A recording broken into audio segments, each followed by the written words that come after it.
शिया और आदित्य प्रत्येक दिन की तरह आज भी आदित्य श्मशान के पास चला जा रहा था। 15 साल पहले की अपनी प्रेमिका अनन्या से मिलने की लालसा उसे खींच रही थी, लेकिन आज कुछ अलग था। दूर से उसने देखा कि किसी ने पेड़ के नीचे बैठकर घोंघटे में खुद को छुपाया है। वो धीरे धीरे नीचे झुककर देखने की कोशिश करता है, मगर तभी वह आवाज सुनता है, अरे तुम क्या कर रहे हो? क्या तुम नहीं समझ रहे कि मैं कौन हूं? मैं तुम्हारी 15 साल पुरानी प्रेमिका हूं, जिसके पास तुम रोज आते हो। आओ, मुझे गले लगाओ, मुझे प्यार करो। आदित्य की आंखें जैसे चमक उठी, लेकिन उस आवाज में आज कुछ अलग था। गले से उठती आवाज में कुछ और गहरा और खतरनाक। शिया ने उसी समय कदम बढ़ाया। उसने आदित्य को अपने पास खींचा, उसके गले में हाथ डालकर मजबूती से पकड़ लिया। एक लंबे, गर्म और भावनात्मक चुंबन ने उन्हें एक दूसरे में पूरी तरह बंधा दिया। हर दिन की तरह, पर आज सब कुछ और गहरा और असली महसूस हो रहा था। अनन्या की आत्मा दूर से देख रही थी। उसकी आंखों में आग थी, जलन थी, लेकिन वह पास नहीं आ सकी, क्योंकि शिया की गर्दन में ताबीज था। तांत्रिक ने उसे कल रात दिया था। आदित्य और शिया ने एक दूसरे को पूरी तरह महसूस किया। शिया ने धीरे से कहा, तुम सच बताओ, क्या ये तुम्हें अच्छा लग रहा है? मैं समझ गई हूं कि तुम अन्य नहीं हो, पर तुम्हारी खुशबू ये बहुत मोहक है। रात का अंधेरा, ठंडी हवा और डरावनी आवाजें थीं। शिया डर गई, पर उसने आदित्य को छोड़ने का नाम नहीं लिया। ठीक है, आज मैं घर लौट रही हूँ, कल फिर तुम्हारे पास आऊंगी। आदित्य समझ नहीं पा रहा था।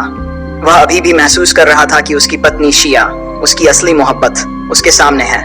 उसने महसूस किया कि अगर अन्या न होती तो शायद उसका प्यार शिया के लिए और भी गहरा होता। घर लौटकर शिया अपने कमरे में पहुंची। आदित्य ने देखा उसकी पत्नी वहां नहीं थी। तभी शिया दरवाजा खोलकर आई। तुम कहां थे?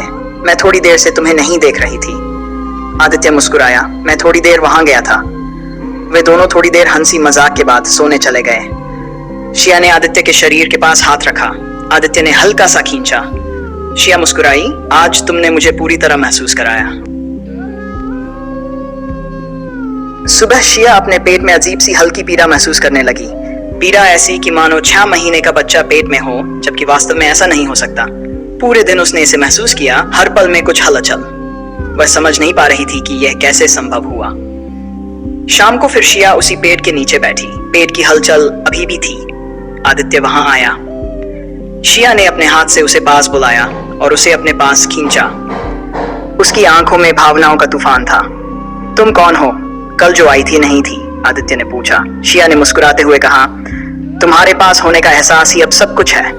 ये रात हमारी है और कोई इसे नहीं रोक सकता।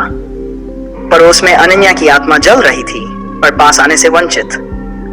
शिया और आदित्य ने एक दूसरे में पूरी तरह खो जाने का निर्णय लिया।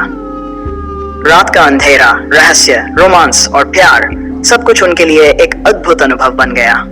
आदित्य और शिया जब उस पुराने पेड़ के नीचे एक दूसरे के आलिंगन में खो गए, तभी अचानक शिया को अपने पेट में अजीब सी पीड़ा महसूस हुई। उसका पेट जैसे किसी रहस्यमयी शक्ति से भारी और ऊंचा होता जा रहा था। आदित्य चौंक गया। उसने घबराकर कहा, यह क्या है? तुम्हारा पेट इतना ऊंचा क्यों है? क्या तुम सच में गर्भवती हो? अगर तुम्हारे पेट में बच्चा है तो तुम मेरे पास क्यों आई हो? तुम इतनी अभद्र कैसे हो सकती हो? गुस्से में उसने शिया को धक्का देकर जमीन पर गिरा दिया। अनन्या की आत्मा दूर से यह सब देख रही थी। उसकी आंखों में भयंकर क्रोध था। वह आदित्य के पास आई और अपने शरीर को पूरी तरह सामने रख दिया। उसके होंठ कांप रहे थे, उसकी आंखों में आग थी।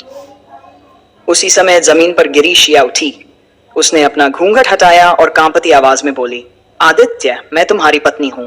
तुम इस भूतनी के पास मत जाओ। जो करना है मेरे साथ करो, चाहे मुझे मर जाना पड़े, पर तुम्हें मैं किसी और के हाथों नहीं जाने दूंगी।